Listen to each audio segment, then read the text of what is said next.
Veja ainda nesse vídeo. Qualquer outra, vindo do pecado como qualquer outra, como todo mundo. Deus, ele não aceita a gente como a gente é. Gente, isso é evangelho. Então, mas o que você chama de caráter? Por exemplo, você acabou de defender o bissexual. Não se esqueça de se inscrever e deixar o like. César, a Bíblia condena o relacionamento homossexual? Não, a Bíblia condena relações homogenitais de caráter de culto pagão. Mas a Bíblia não trata da questão relacionada à orientação sexual do indivíduo. A gente tem, inclusive, uma expressão usada por Paulo, que é uma neologia que ele cria para falar sobre esse assunto, que remete às questões relacionadas aos 2 textos encontrados no livro de Levíticos. Então, tudo parte realmente de uma questão de interpretação. César, a mesma pergunta eu quero direcionar a você. A Bíblia condena relacionamento homossexual? Que todo cristão verdadeiro, todo crente bíblico, todo cristão autêntico, todo homem, toda mulher cheio de Deus, ele não vai perseguir um pecador vindo de qualquer tipo de pecado. Então, a primeira fala que eu quero deixar clara é essa, né? Não há um discurso de ódio da minha parte ou da parte dos cristãos que entendem ser bíblicos quando discordam desse tema. A Bíblia condena o homossexualismo? Sim. A Bíblia condena a homossexualidade? Sim. A Bíblia condena 2 homens e 2 mulheres que fazem sexo entre si? Sim. Mas o que a Bíblia condena é a prática de 2 pessoas, 2 mulheres que têm sexo entre si, 2 homens que têm sexo entre si. Como é que um cristão honesto pode ir para a Bíblia e lidar com esses textos, pastora Lana? Então a gente precisa realmente fazer uma leitura popular, uma leitura que traga a manifestação da graça, porque se eu for escolher textos aonde eu vou dizer, não, esse texto aqui do Antigo Testamento eu posso aplicar hoje, mas esse aqui eu não posso. Então, por que eu tenho que selecionar textos das Escrituras e dizer o que vale e o que não vale para o cristão da atualidade? E uma outra coisa que responde a sua pergunta pontualmente, nenhuma passagem bíblica, nenhuma, condena a homossexualidade. O famoso texto de Romanos 1, 26, 27. Então, a gente vai entender que todo o contexto, ele fala de questões de cultos pagãos. Em Levíticos, o contexto está inserido dentro dos rituais egípcios e cananitas, de onde o povo veio e para onde o povo estava indo. Então, o problema da igreja em si é a gente querer pegar esses textos isolados, fazendo uma exegese e não a exegese, dando uma interpretação de acordo com aquilo que a gente compreende. A Bíblia trata dessas questões claramente, pastor? E se a Bíblia trata, como que um cristão deve chegar para esses textos e que hermenêutica ele deve usar? Que interpretação ele deve dar para esses textos? Bom, o que a Bíblia diz, pessoal?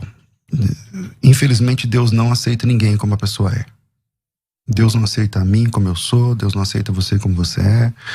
Porque se Deus aceitar a gente como a gente é, não precisa de graça, não precisa de salvação, não precisa de mudança de vida, não precisa de conversão. Se Deus me aceita como eu sou, eu tô falando de todos, tá? Tô falando de todos e todas. Eu tô falando de mim, inclusive. Se Deus me aceita como eu sou, então não precisa de Cristo, não precisa de salvação, não precisa de redenção, não precisa de igreja, não precisa de batismo, não precisa de nada. Agora, a grande notícia da graça é que Deus não te aceita como você é, mas Ele te recebe como você está. E isso é para heterossexuais, isso é para homossexuais, tá para todos os seres humanos. Você enxerga, parece que 2 textos no Antigo e um no Novo Testamento, né? Para mim, um texto já é suficiente, mas tem muito mais do que esses 3 textos. Eu não tô falando da homossexualidade, eu tô falando da prática homossexual. Uma pessoa pode ter desejo por qualquer tipo de prática sexual e ser salva. E tá tudo bem, eu creio assim na Bíblia. Tá lá em Mateus capítulo 19, acho que 10 ou 11 ou 12, que você deve conhecer bem o texto. A pessoa pode ter uma vontade de um desejo sexual e suprimir essa vontade por ela mesma, por devoção a Deus. E tá tudo bem. Agora, o que Deus condena, o que a Bíblia condena textualmente, peremptoriamente, é a prática sexual entre 2 homens ou 2 mulheres. E nisso, ela mesma falou que tem alguns textos, ela diz que tem 2 no Antigo Testamento e 1 no Novo Testamento. Esses próprios textos já não bastariam se o texto está no Antigo Testamento. Então nós temos um parâmetro moral. Se ele é repetido no Novo Testamento, então nós temos uma regra para a igreja. Eu quero trabalhar com o texto do Novo Testamento, que nem é a minha especialidade. É a ordem de um apóstolo? Está na Bíblia Sagrada? Então a Bíblia diz. Ele falou que eu disse que tem 3 textos, mas eu não disse que tem 3 textos que condenam a homossexualidade. Eu disse que são 3 textos que condenam relações homogenitais relacionadas a culto pagão. O que você chama de homogenital, para eu entender? Atos homogenitais. Então, o que você chama de ato homogenital? De 2 homens, de 2 mulheres. Sexo entre iguais. Sim, relacionado a um culto pagão. Da mesma maneira que se houver esse sexo heterossexual, heteronormativo, para um culto pagão, também vai ser condenável. Da mesma maneira. Então, o desafio é... Eu entendi. Você está dizendo que quando a Bíblia condena no Antigo Testamento, é porque tem, no bojo da condenação do sexo, tem a ver com um culto pagão. A prostituição cultural. A prostituição cultural. Legal. Independente do gênero. Mostra isso no texto. Se a gente for em Levítico 18 e Levítico 20, eu não estou falando de um texto, pastor. Agora não é mais texto. Não, eu estou falando de um contexto. Não, todo o tempo eu falei de contexto. Fala da prostituição cultural. Então, tudo que está relacionado à prostituição cultural, seja entre heterossexuais, seja entre homossexuais, vai ser condenado. Então, agora é difícil mostrar isso no texto, né? Porque você sabe que essa é uma compreensão teológica sua, mas não textual. Não tem texto nem contexto. Então, o senhor você faz tem uma assim, interpretação de Levítico 18 dizendo o seguinte: aqui onde fala isso, é por causa disso, disso, disso. Aí eu respeito. Sim. Agora, se você disser assim, é por causa disso, disso, por causa desse texto, aí beleza, é só apresentar o texto. Porque o maior problema da gente hoje é a gente pegar esses textos isolados para condenar milhares de pessoas. Quando o senhor fala assim, Deus aceita a gente como a gente é. Sim, eu nunca neguei isso. Não disse isso, não. Eu disse que Deus não aceita a gente como a gente é. Não, que Deus recebe a gente como nós somos como e nós nos leva... estamos. Exatamente. Entendeu? Então, isso é óbvio. Isso a gente sabe. Agora, a pretensão é a gente dizer isso para um homossexual e falar que ele precisa sublimar a sua sexualidade. É o mesmo de eu chegar para o senhor e falar assim, não, Deus te ama assim como você é hétero, tá? Mas você não pode ter relações com uma mulher. Você não pode viver a sua sexualidade. O convite de Cristo para o discipulado é esse: negar a si mesmo, tomar a sua cruz diariamente e segui-lo. Então, o heterossexual também tem de refrear seus impulsos. Essa não é uma exigência imposta exclusivamente para o homossexual. Agora, essa questão de hermenêutica que vocês estão mencionando... Uma coisa é ele refrear os impulsos, outra coisa é ele ser impedido de exercer a sua sexualidade. Sim.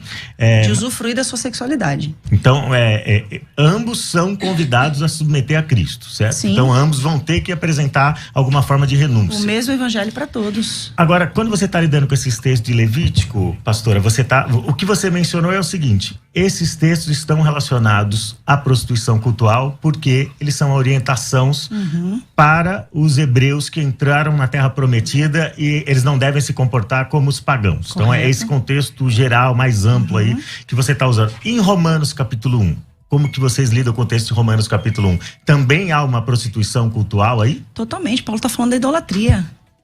Do início ao fim do capítulo 1 de Romanos. O contexto da sociedade romana era uma sociedade completamente idólatra.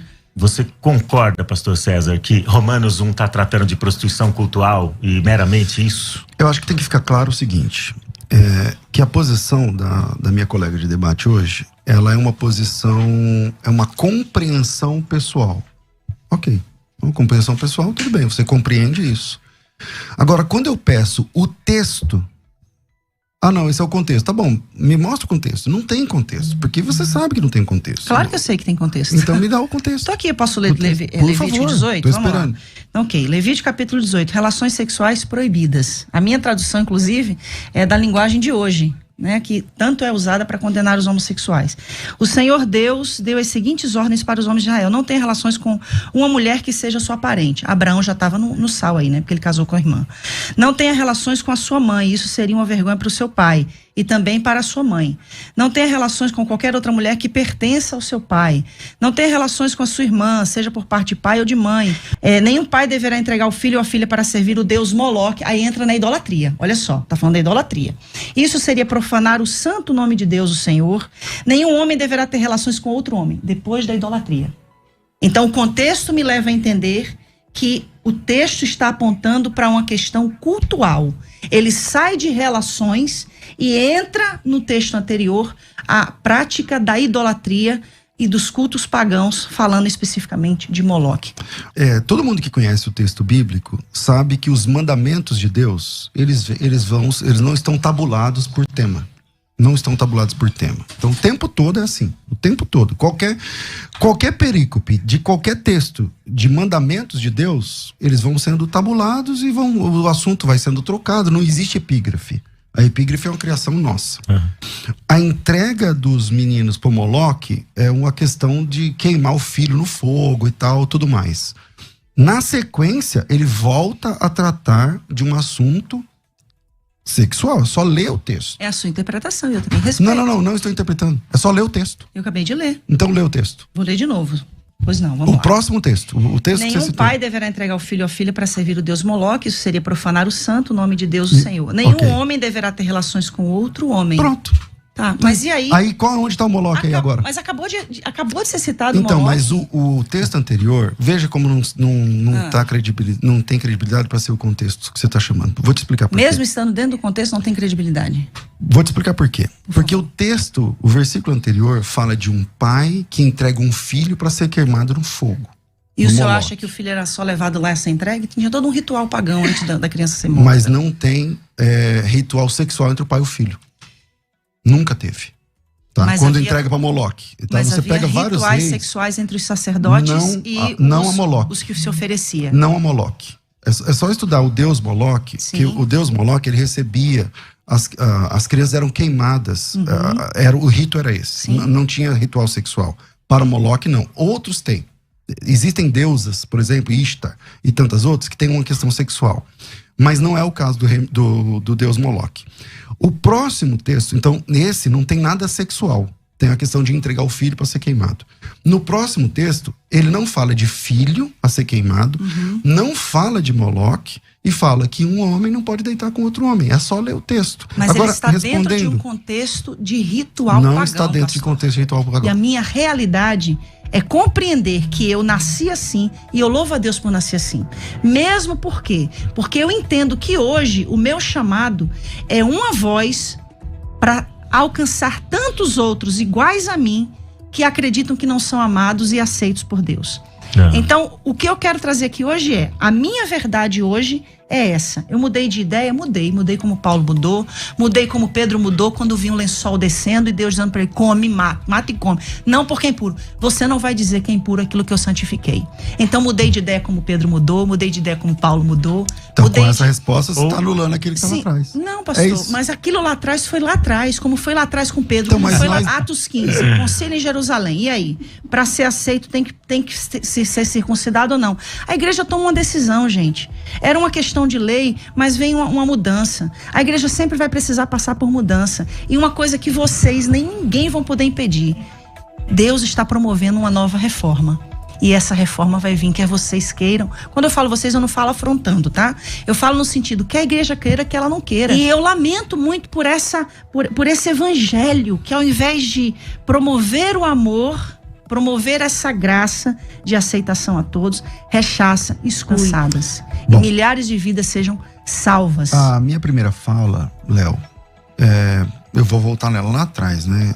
Lana, você se sentiu, da minha parte... Não, pastor, jamais, de forma alguma. Algum discurso de violência ou coisa do gênero? Jamais. Porque... Inclusive, quero dizer que gostei muito do senhor pessoalmente. Então, a questão é a seguinte, cara. O cristão verdadeiro, ele vai enxergar um homossexual como uma alma, como qualquer outra, vindo do pecado como qualquer outra, como todo mundo. Deus, ele não aceita a gente como a gente é. Gente, isso é evangelho. Isso é evangelho. Concordo. Entendeu? Mas ele recebe todo mundo do jeito que tiver.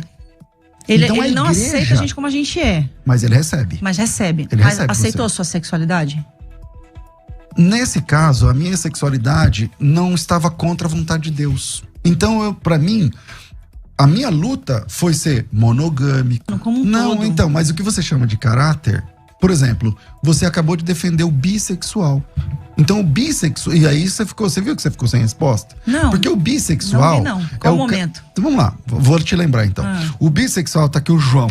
Ele gosta de fazer sexo com homens e gosta de fazer sexo com mulheres, no plural. Aí esse cara conhece a fé. Sim.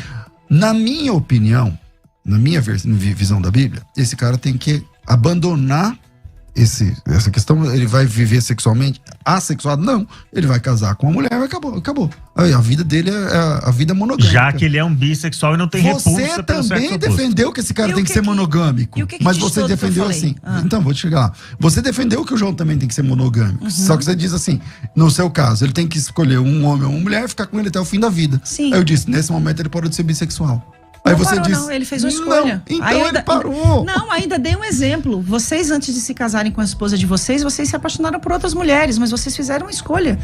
Nesse momento, e a vocês escolha foi ficar só com essa. Então acabou. A escolha de João foi ficar só com esse ou com essa. Então acabou. Ele parou de ser bissexual aí. Mas fez uma escolha, pastor. Exato, mas acabou. Aí tá dentro de uma questão de caráter. Entendeu? Literalmente, porque, por exemplo, o fato de eu ser homossexual não significa que eu não tenha desejo por outras pessoas, por outras mulheres. Mas eu fiz uma escolha. E a minha escolha é a minha esposa.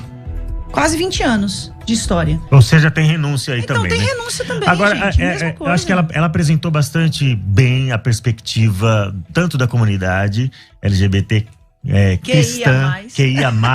Eu nunca consigo me atualizar o suficiente em relação a isso. Quando você tá acostumando com uma, mas cabe, na perspectiva dessa igreja, pastor, cabe um meia-culpa no modo como muitos gays foram tratados ou foram empurrados para um casamento ou para um processo de exorcismo, alguma coisa assim. Cabe algum meia-culpa da igreja? Uma recondução desse processo? No caso da Lana, e é um caso bem legal, porque ela é uma pessoa conhecida no Brasil inteiro e fora. Ela mesma disse que ela não foi obrigada a casar. Então, tem muito caso desse jeito. Quando ela diz que Deus não liberta, a pessoa não muda a sua sexualidade, você está limitando Deus. Porque eu creio que isso pode acontecer por um milagre de Deus. Por um milagre de Deus. Sozinho é verdade, sozinho você não dá conta. Então, ele pode fazer qualquer coisa, inclusive mudar a sua sexualidade. Sim, e mudar a do senhor também, da mesma forma. Ele pode. Ele pode qualquer coisa. Então, se ele pode, é nesse quesito que no caso, no assunto aqui, o homossexual deve se apegar. Pastor, cabe uma meia-culpa pela igreja? Não, porque a igreja de Jesus, ela não é isso. Agora, tem crente sem noção, como tem macumbeiro sem noção, como tem gay sem noção, como tem um monte de gente sem noção. Agora, eu não posso fazer meia-culpa pelos crentes sem noção. Então, o verdadeiro servo de Deus, mesmo não concordando com os pressupostos que ela ensina, ele respeita, ele ama, ele conversa, ele dialoga e tá tudo bem. No fim, ou eu estou certo ou a Lana está certa. A gente tá discordando num ponto essencial. Um dia a gente vai estar diante de Deus. Ou a compreensão que eu tenho está correta, e aí a Lana vai se dar mal, ou a compreensão da Lana está correta e eu vou me dar mal. Um dia a gente vai estar diante de Deus. Não se esqueça de deixar o like e se inscrever. Caso queira ver o debate inteiro, o link vai estar na descrição.